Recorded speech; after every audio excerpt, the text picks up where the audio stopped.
All right, so here is my first review of The Handmaid's Tale, showing now on Hulu.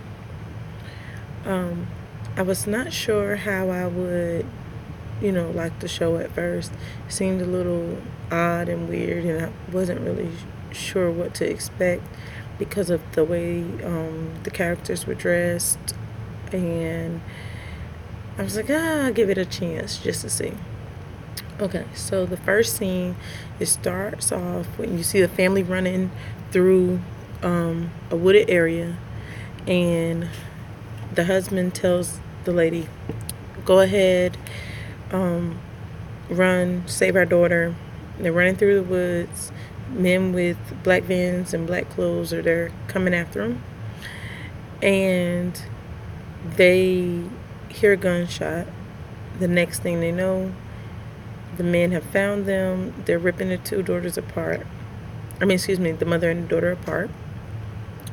And it kind of gives you that suspense factor. Why? Who are they? What do they want? Why are they running? So the next scene that you see is kind of weird because at first they're kind of going back and forth between what's happened currently and then her memories. So I kind of like a good flashback though. I'm not mad at it. It's based on a book, also called The Handmaid's Tale, by Margaret Atwood. I also purchased the book. I'm about to chapter 6 in the book. So I'll do a comparison once I finish the book of the show versus the book. But so far it's pretty close and accurate. The next thing they show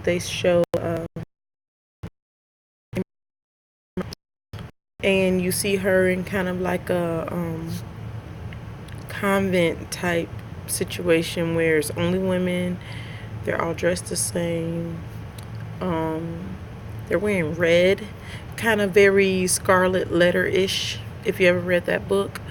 And it's clear that they're being held against their will, but it's not clear what the purpose is yet. So they also show, some backflashes of her before she went to live there. She was a normal, free woman like you or me, and it was really interesting to see her in the red gown, and they had the white cap. Their hair was covered. They were covered from the neck down. She was in the fact that even though her name is Offred, that she still that's not really her name, but that is forbidden to call it. So she's just gonna go with the flow. Next, I probably should have did this video right after I watched it, but I'm like episode 7 now, and I went back.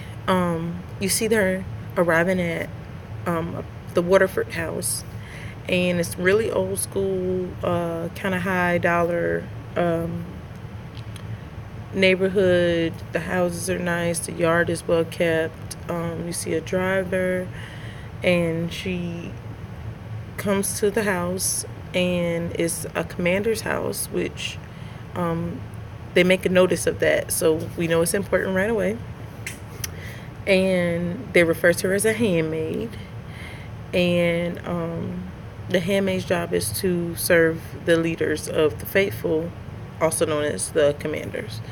When it gets there, you see the wife of the commander. Her name is Serena Joy. You can tell she's not very happy to see Offred. She makes a snide remark as far as saying, well, I guess the other house you read didn't work out, and so you're here, but keep in mind, this is my man, this is my husband, don't get it twisted. So Offred's kind of like, okay, yes ma'am. She's weirded out a little bit. So as you just starting to get used to that, they flash back to the re-education center, and they introduced the character of Aunt Lydia, who is kind of reminds me of Miss Trunchbull in that children's movie. Oh, it escapes me. She was like the dean or the principal, and she was Olympian, and she was really mean. That's what Aunt Lydia reminds me of. And she starts to say a little bit of the background as to why they're handmaids now, which is because there's a plague and there is infertility, and no woman can successfully really have babies but a few chosen ones. And because they're fertile, they're therefore gifts from God, and they have to save humanity. And anybody who tries to do differently is severely altered. You also get introduced to Alfred's friend Moira. She is played by the character from Orange is the New Black, and she does a fantastic job of, showing don't let the man beat you down kind of thing. It shows, that they know each other from there. And Moira also is revealed that she was originally a lesbian, and so she's not had sex with the man. And we know that Alfred has already had a daughter, so it's kind of weird that they know that Moira is fertile, even though she's never had a live child. So it flashes back to the current scene where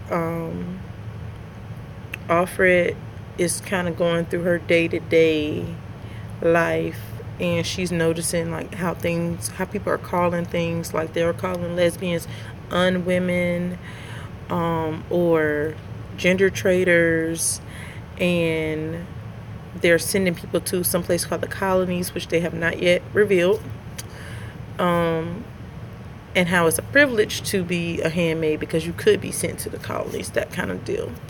I'm trying to give enough but not where the video's super long, so sorry if I'm kind of getting through it.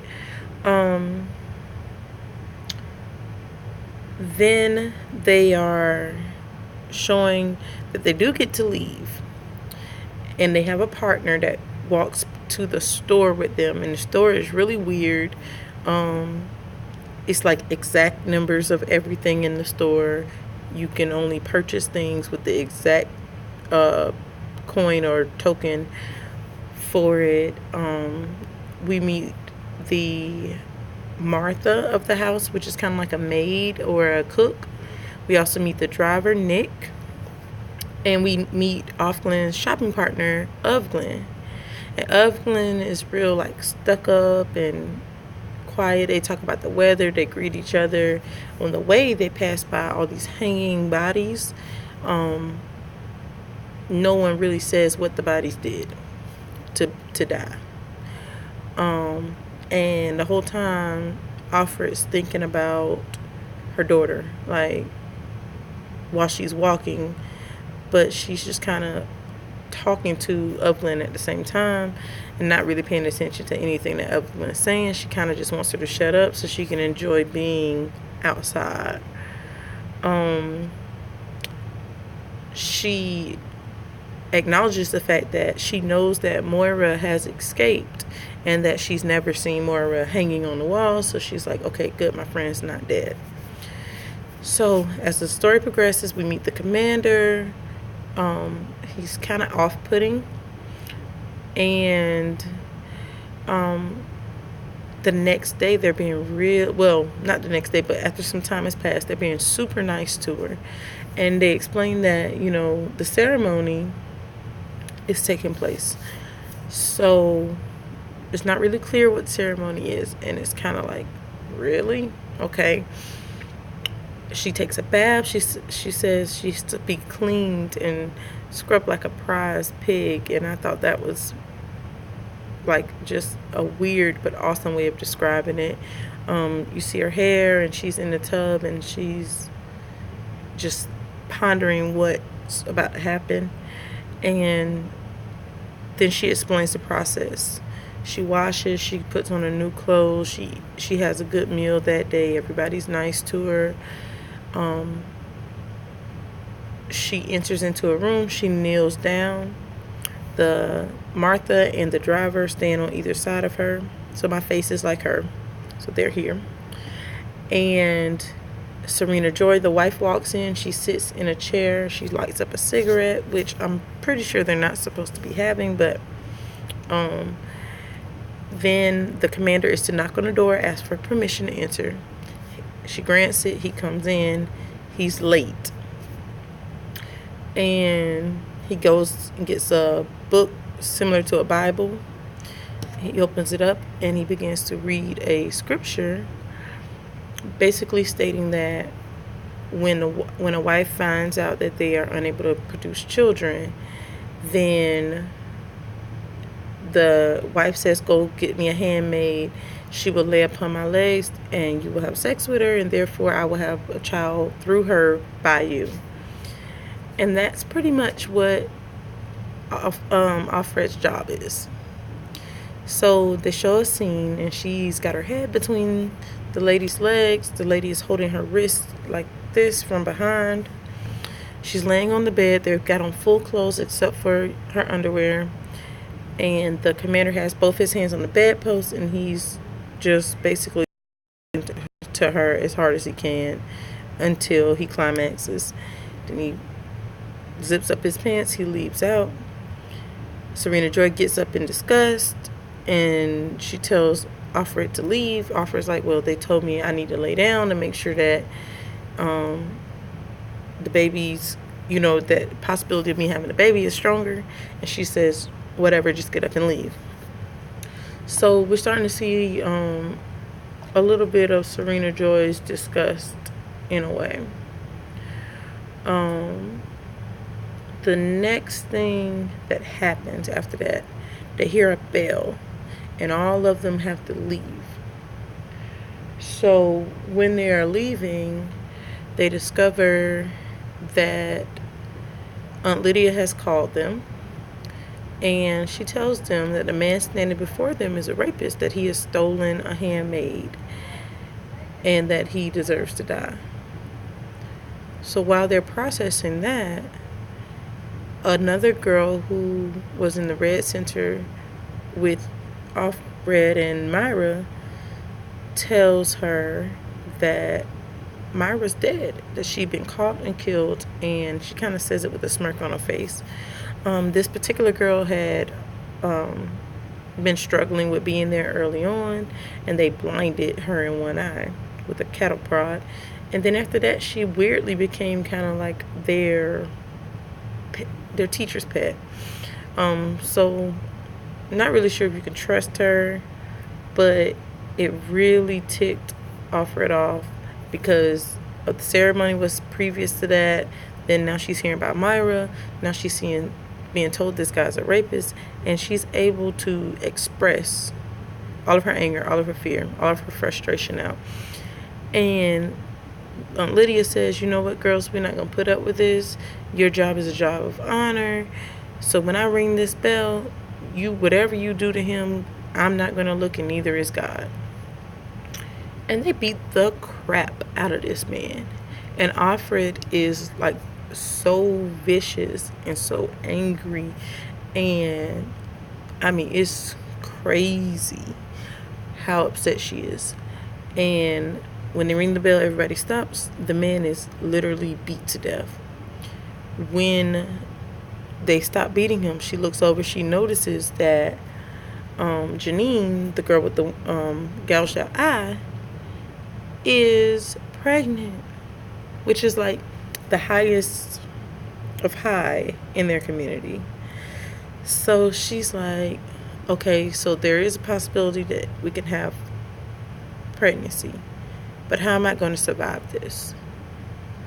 So they go back towards the house, and She's thinking about her daughter, and she's saying, I gotta survive this for my daughter.